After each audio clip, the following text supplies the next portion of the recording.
Nós vamos dar continuidade ao nosso estudo. Primeiramente, nós vamos ter uma palavra de oração. Irmão Rubens pode nos conduzir?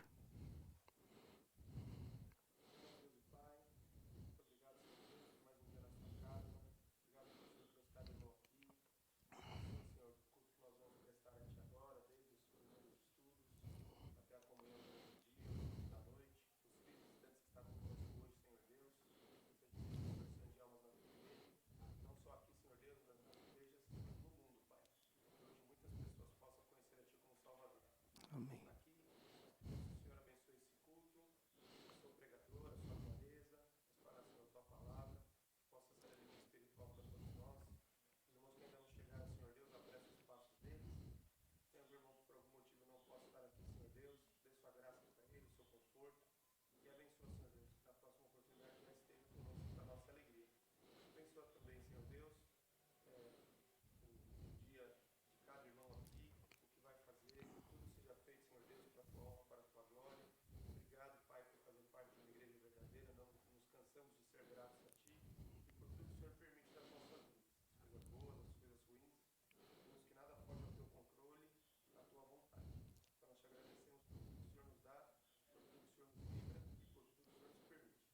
Amém. Amém. Irmãos, nós vamos dar continuidade então ao que nós estamos estudando.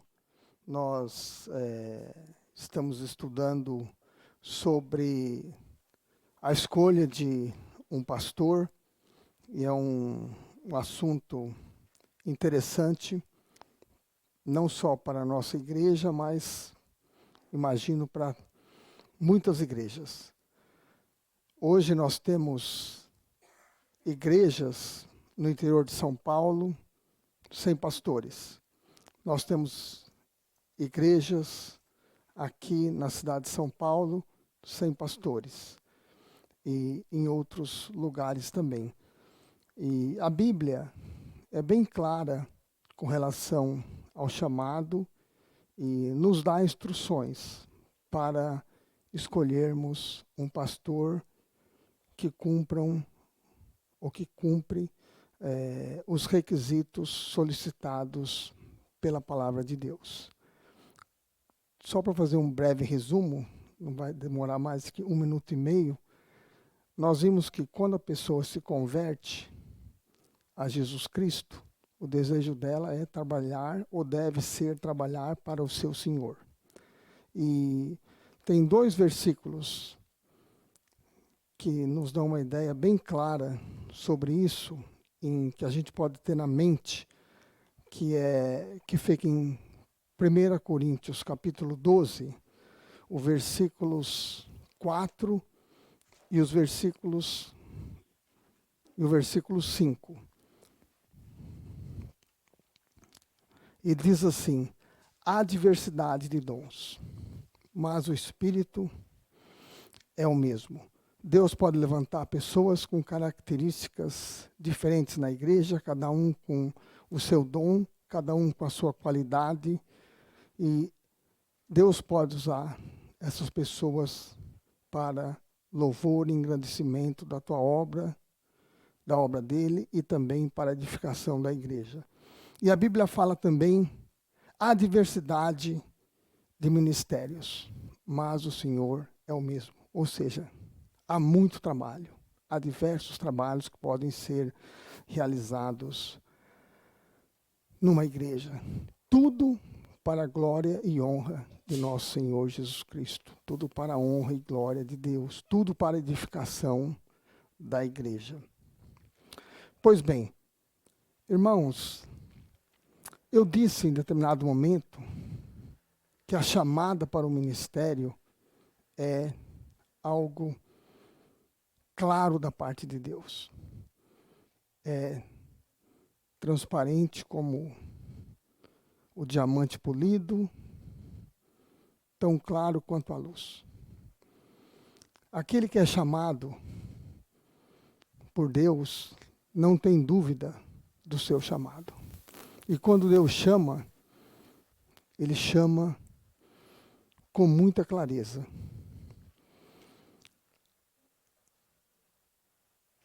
E nós vemos, por exemplo, que Deus chamou homens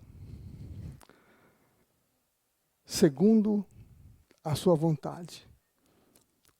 Quem escolhe o homem a ser chamado? É Deus, através do seu Espírito Santo. Juízes. Em Juízes nós temos, não precisa ler, em Juízes 13, a chamada de Sansão. Foi uma chamada clara, não há dúvida. Samuel, Deus chamou Samuel. Chamou Samuel de viva voz, claramente. Samuel ficou com dúvida do seu chamado? Em hipótese nenhuma. Jeremias, esse nós vamos ler, um só. Ele foi chamado. Jeremias 1:5, se vocês quiserem ir lá.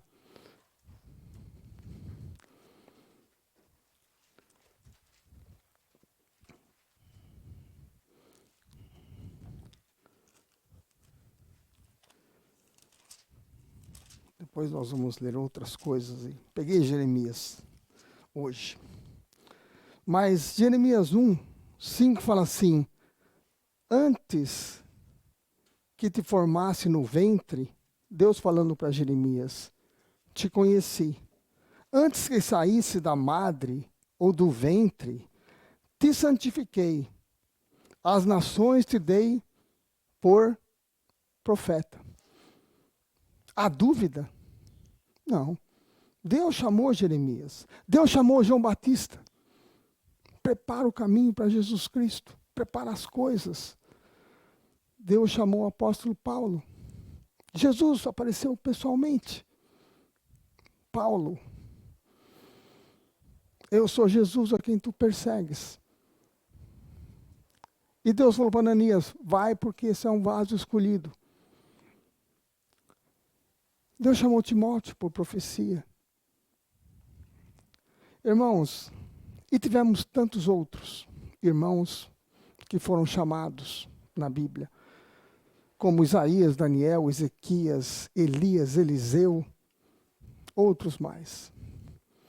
Tiveram uma chamada clara de Deus para o trabalho. Esse trabalho, irmãos, também não é um trabalho fácil. Não é uma aposentadoria garantida. Não é como ser um funcionário público, que você vai ter um emprego. Não pense nisso.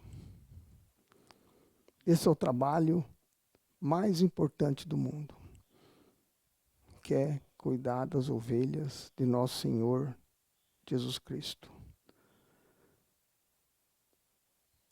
E esse ministério requer muito da pessoa que é chamada. Outro versículo que nós vamos ter em mente é esse aqui em 1 Pedro. Pode, por favor, irmãos, se quiserem até lá, para que fique na nossa mente. 1 Pedro 5, versículo 2. Deus fala exatamente aos pastores.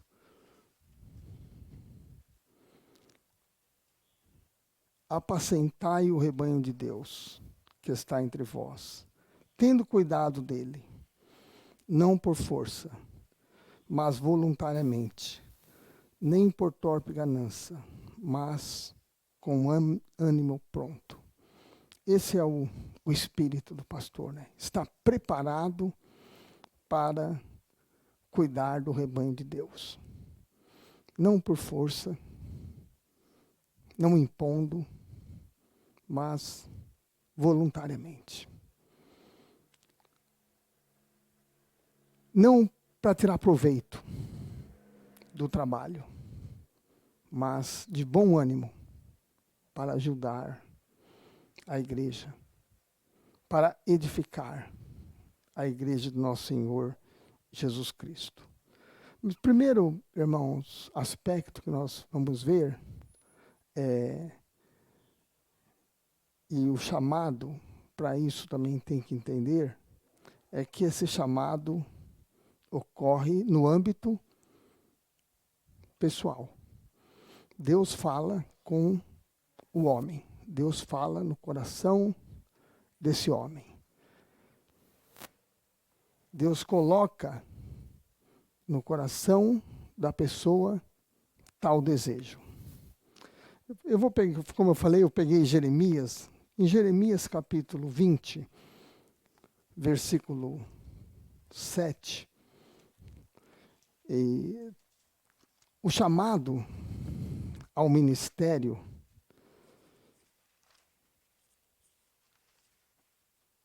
irmãos, é sempre aquele que eu falei, claro e não há dúvida.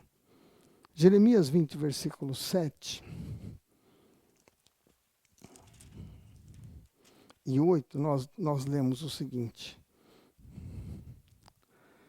Persuadiste-me, ó Senhor, persuadido fiquei, mais forte foste do que eu, e prevaleceste. Sirvo de escárnio todo dia, cada um deles zomba de mim. Porque desde que falo, grito, clamo, violência e destruição, porque se tornou a palavra do Senhor um opróbrio, uma vergonha, um ludíbrio, uma enganação, todo dia. Irmãos, embora Isaías sofresse, ele foi convencido por Deus a fazer tal obra. Ele não resistiu tal chamada. E é exatamente isso que acontece. Quando você é chamado para tal obra, você não consegue resistir. Versículo 9, aí onde nós lemos mesmo, de Isaías, nos diz o seguinte: Então disse eu, não me lembrarei dele, não falarei mais do seu nome. Pensou em desistir? Mas isso foi no meu coração como um fogo ardente, encerrando os meus ossos. Estou fatigado de sofrer, não posso mais. É uma rendição daquele que é chamado, de fazer com alegria, com voluntariedade, aquilo para que Deus te chamou. Então, quando a igreja vai escolher um pastor, e que ela começa a olhar para esse pastor, e isso vai ser um caso de amor, a igreja tem que ter, principalmente o chamado, ele tem que ter a noção clara de que ele foi chamado por Deus para esse trabalho. E quando Deus chama, também Deus dá a esse as qualidades necessárias. E a igreja observa. A igreja não pode entrar na mente ou no coração de um homem chamado, mas ela vai analisar os seus frutos, segundo a Bíblia. E você vai ver se esse homem é de fato chamado ou não é, para que a igreja tenha toda a segurança quando escolher um pastor. 1 Timóteo capítulo 3, isso aqui é um versículo bastante conhecido. 1 Timóteo capítulo 3.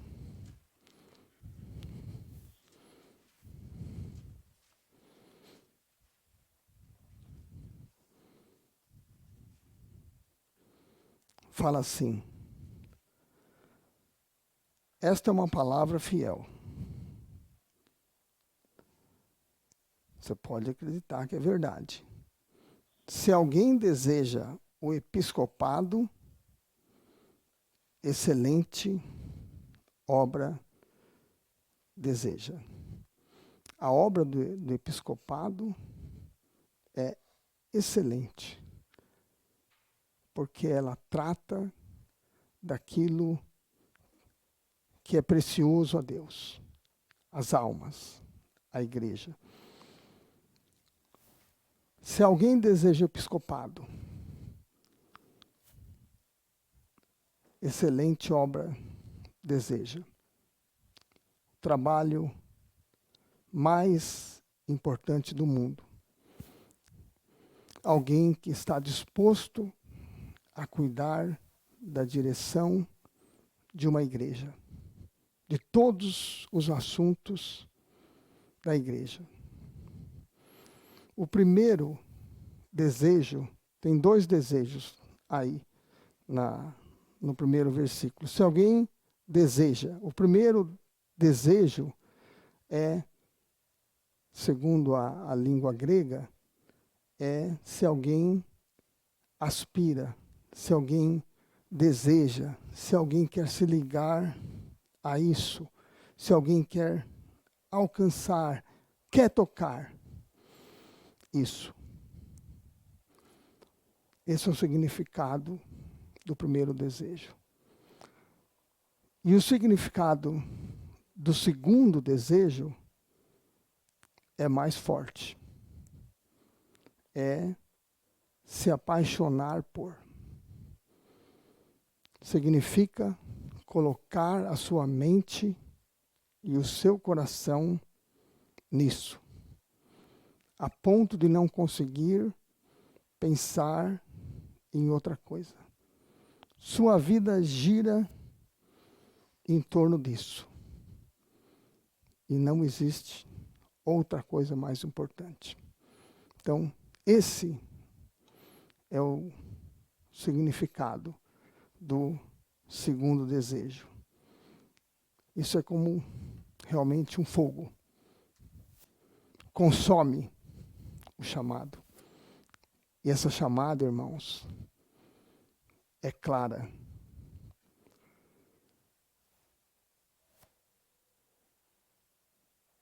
O pastor Steven me conta às vezes umas histórias, e ele me contou quando ele foi chamado ao ministério. Ele, vamos dizer assim, em determinado tempo, foi ouvindo a palavra, determinada idade da sua vida ali, na sua juventude, ele se sentiu chamado ao ministério. E ele guardou isso para ele, ficava lutando contra isso. Determinada noite, ele talvez não tenha conseguido dormir tão bem. No outro dia de manhã, ele estava lá batendo na porta do seu pastor. Falou: pastor, eu vim falar uma coisa aqui. Eu quero me entregar para o ministério. Porque ele não aguentava mais aquilo. Aí o pastor orou com ele, preparou tudo para o ministério dele. Depois disso, ele me contou que quando ele nasceu, os pais deles oravam para que ele fosse um pastor. Oraram durante 17, 18 anos para que ele se rendesse, que ele fosse usado no ministério de Jesus Cristo. Mas nunca falaram para ele. Oraram silenciosamente, em segredo. Depois disso, aí, olha, nós oramos por isso. A vida inteira, o pai e a mãe revelaram para ele. E o importante, irmãos, é que Deus trabalhou na vida dele, né? E Deus trabalha assim na vida daquele que é chamado. Ele se sentirá impulsionado a fazer a obra de Deus, de tal modo que não achará satisfação em outro trabalho na vida, a não ser cuidar do rebanho de Deus.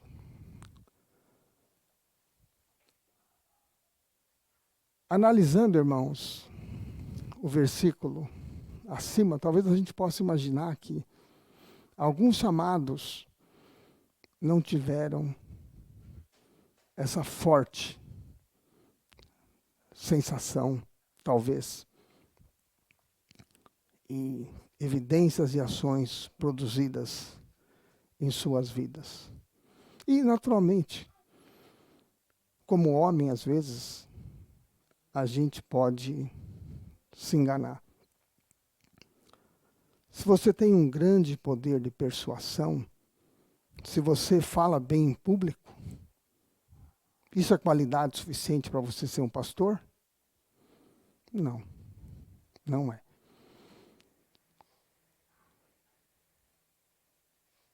Se você é um bom diácono, você pode ser um bom pastor? Talvez não. Né? Às vezes um bom diácono não é um bom pastor.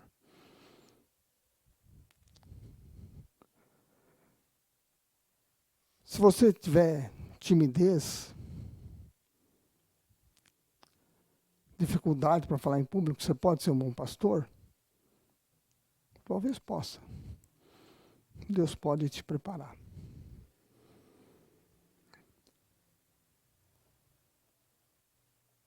Normalmente, irmãos, aquele homem que é chamado, ele se sente fraco e incapaz. Inicialmente lutam contra a chamada, como foi o caso de Jeremias. Deus chamou Moisés, vocês lembram? E qual foi a reação de Moisés? Eu não, senhor, eu não sei nem falar.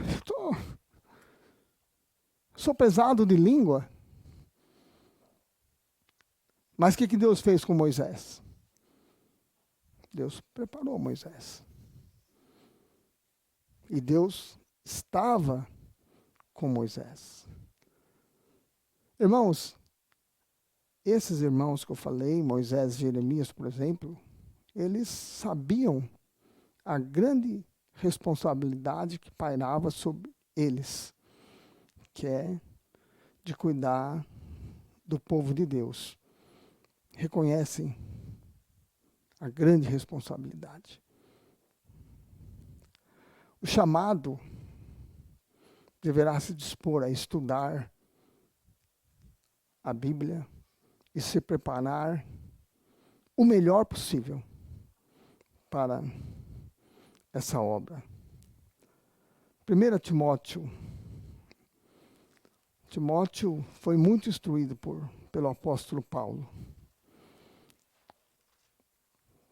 para esse fim. 1 Timóteo capítulo 4, versículo 15 e 16.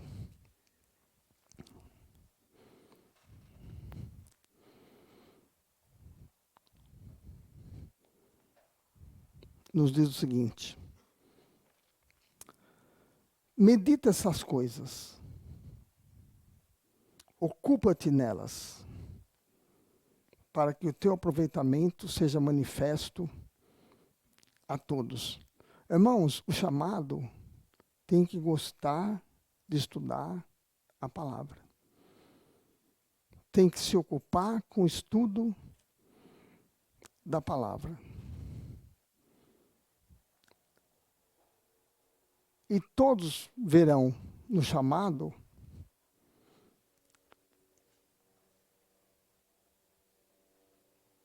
a sabedoria nele que vem da palavra de Deus.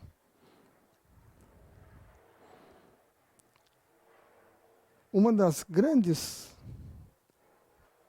provas do chamado, do homem chamado, é que ele tem que ter amor ao estudo da palavra. Porque por aqui é que ele vai ter a orientação para conduzir o rebanho. Não da mente dele, da mente de Deus. Versículo 16 fala assim: tem cuidado de ti mesmo e da doutrina.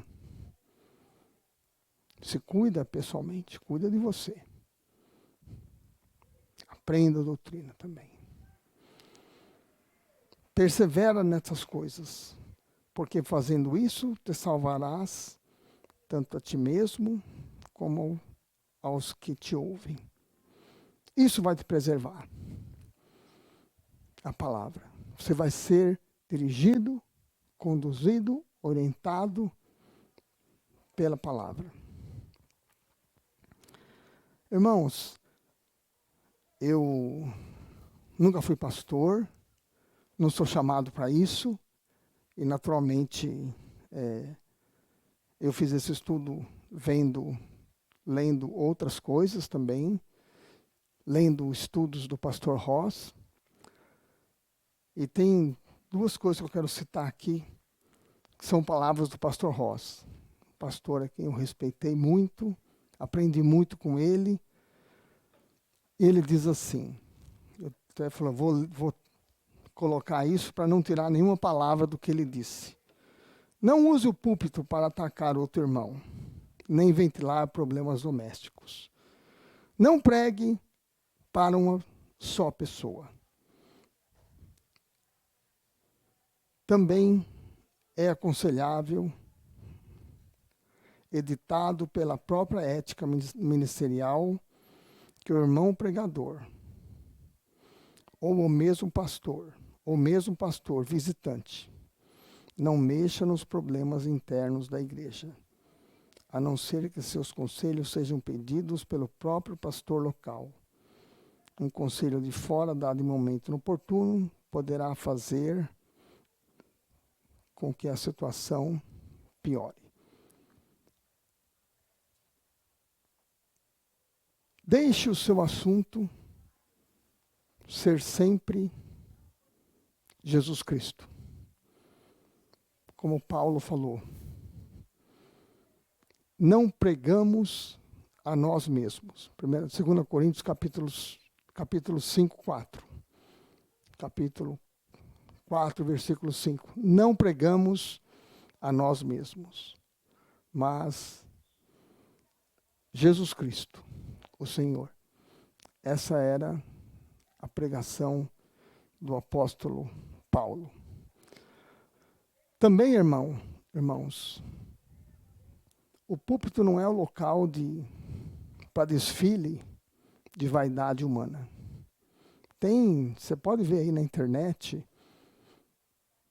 tem pastores que parecem um showman. Fazem a plateia dar risada, etc.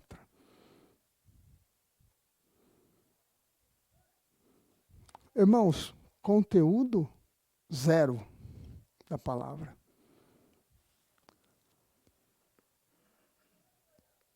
Estude a palavra. Para ter o que pregar, exortar e repreender. Outro dia eu estava comentando com uma irmã dessa igreja, uma conversa do pastor Ross com um determinado pastor. Lá quando tinha a época do instituto. Determinado pastor chegou para ele, pastor Ross, homem bem experiente, falou assim: pastor Ross, eu não sei o que pregar para a igreja. Sabe o que o pastor Ross falou para ele? Você não está lendo a Bíblia. Não vai ter mesmo. Se você lê isso aqui, é uma fonte inesgotável de conhecimento. Qualquer um, eu mesmo vou dar um testemunho pessoal. Quando eu leio, eu falo, puxa, podia falar isso para a igreja. Ah, podia falar isso para a igreja. Ah, isso aqui é bom para a igreja. Acho que o irmão Fábio pensa a mesma coisa. Ah, eu queria ensinar isso para a igreja. Irmãos, essa é a fonte. Se você não sabe o que pregar, você não está na fonte buscando água. Você não tem o que dar. Mas se você lê, você vai ter o que ensinar. Então, se você não lê, se você não se interessa, e se você está se sentindo chamado, eu falei, o chamado é claro como a luz. Pense. Use todas as oportunidades no púlpito para glorificar a Deus e para edificar a igreja.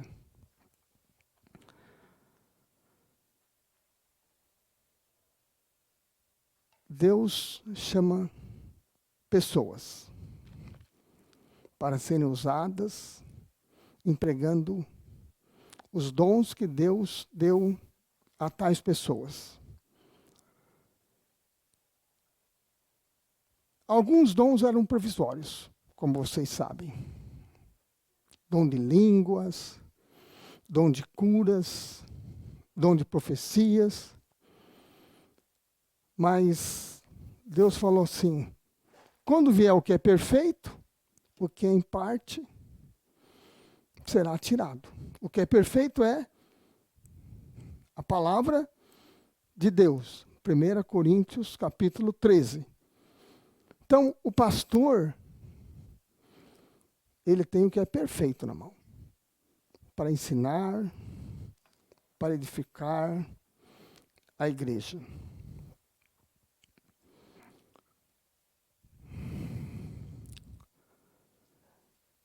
A Bíblia, irmãos, normalmente, aqui, a palavra de Deus, ela fala de 2 oficiais na igreja.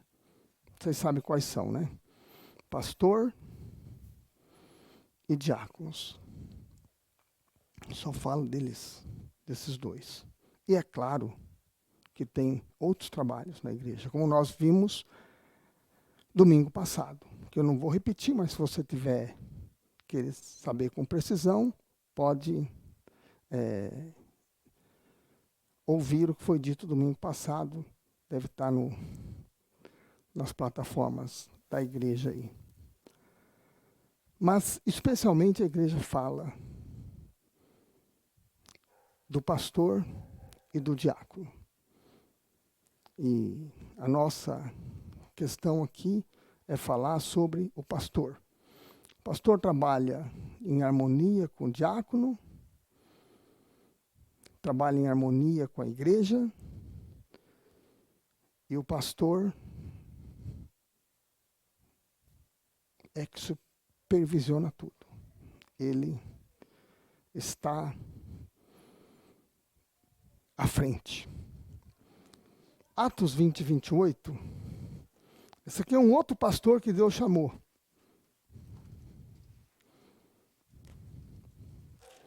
Que vocês conhecem.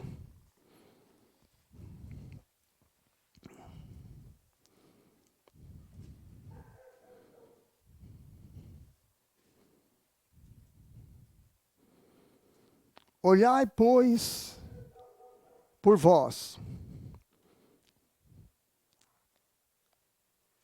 e por todo o rebanho, sobre que o Espírito Santo vos constituiu, bispos, para apacentardes a igreja de Deus, que ele resgatou com o seu próprio sangue. Olhai o rebanho. Deus constituiu bispos. Irmãos, essa palavra, bispo, ela significa um superintendente. Alguém que supervisiona o trabalho feito pelos outros. Uma espécie de curador. Toma conta de tudo. Isso se refere a quem? Ao pastor. Pastor tem que ter essa capacidade dada por Deus. Até por isso que a Bíblia fala assim, não neófito, inexperiente.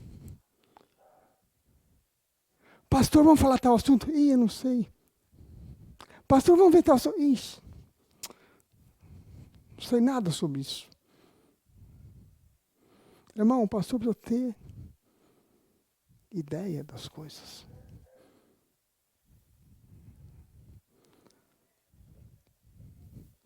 Por isso que eu falo, Deus vai capacitar você, se Ele te chamou.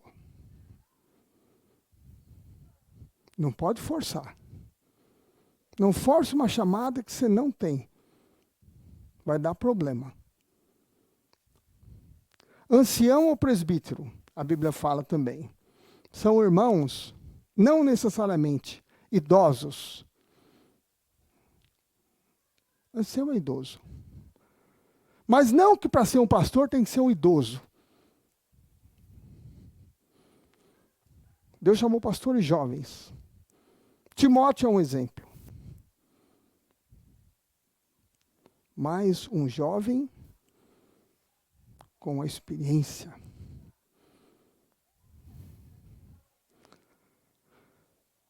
De um presbítero. De alguém que, como as nossas igrejas, vem muito da cópia das sinagogas, a prática. Anciões, presbíteros, dirigiam os assuntos religiosos nas sinagogas. Ainda que fossem jovens, deveriam ter e se portar com a sobriedade de um senhor. E o pastor vocês conhecem, que é outra palavra usada. É aquele que apacenta, protege, dirige o rebanho.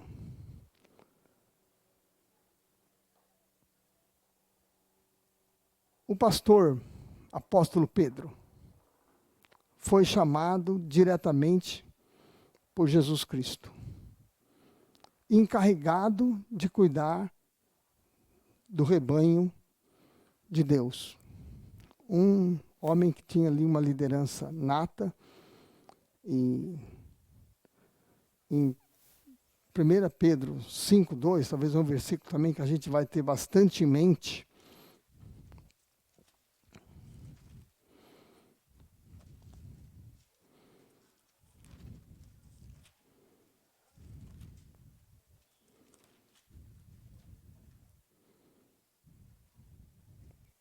O próprio apóstolo Pedro, pastor, aconselha: apacentai o rebanho de Deus, que está entre vós, tendo cuidado dele, não por força, nós já lemos, mas voluntariamente, nem por torpe ganância, mas de bom ânimo. Apacentar, irmãos, é cuidar da alimentação de toda a necessidade. Como que você cuida? Qual a alimentação da ovelha? A palavra. Cuidado, zelar por cada ovelha. Vigilante. Não por força. Tem que fazer isso. Ou por constrangimento. Não. Porque esse é o desejo do pastor. É a figura, a igreja vai ver nele a figura amiga e protetiva. Irmãos, é um caso de amor da igreja e do pastor. A igreja se sente confortável com o pastor e o pastor confortável com a igreja. E o pastor, de boa vontade, de acordo consigo mesmo,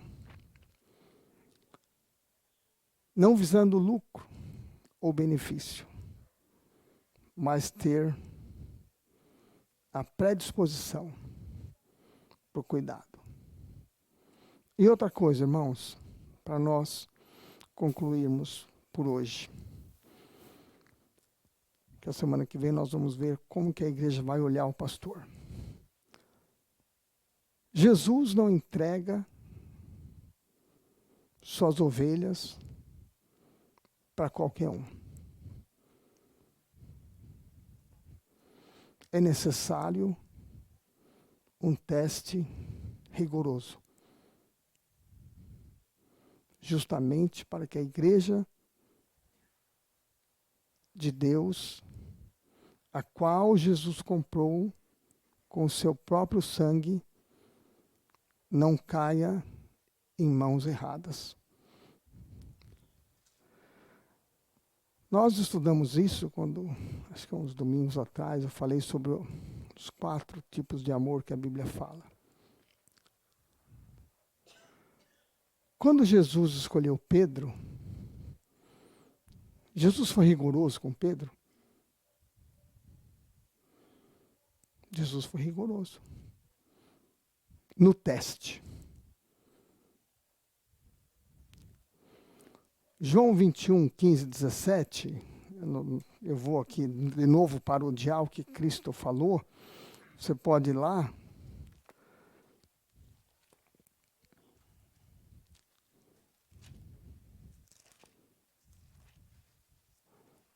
Não o que Cristo, o que Pedro falou.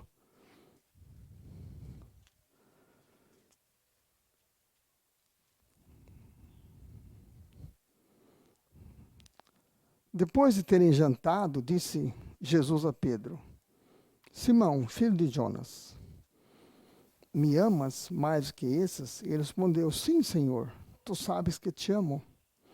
Disse-lhe: apacenta meus cordeirinhos.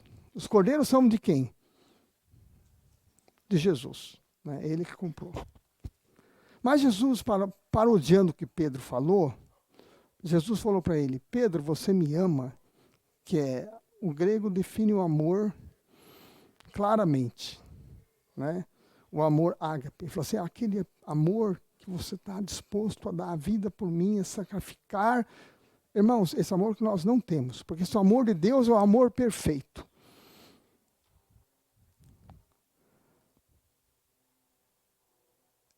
E quem ama o seu irmão dá a vida por ele. A Bíblia fala em 1 João, na epístola de João. Jesus fala para Pedro: Pedro, você me ama? O que Pedro responde para ele? Parodiando: Jesus, eu gosto muito do Senhor, sabia? Eu vou com o Senhor onde o Senhor precisar, eu vou e eu gosto do Senhor. Jesus perguntou 2 vezes para ele: Pedro, você me ama? Ah, Senhor, eu gosto muito do Senhor, sabia? Não satisfeito, Jesus perguntou a 3ª vez: Pedro, você me ama? Pedro falou: de fato eu gosto bastante do Senhor.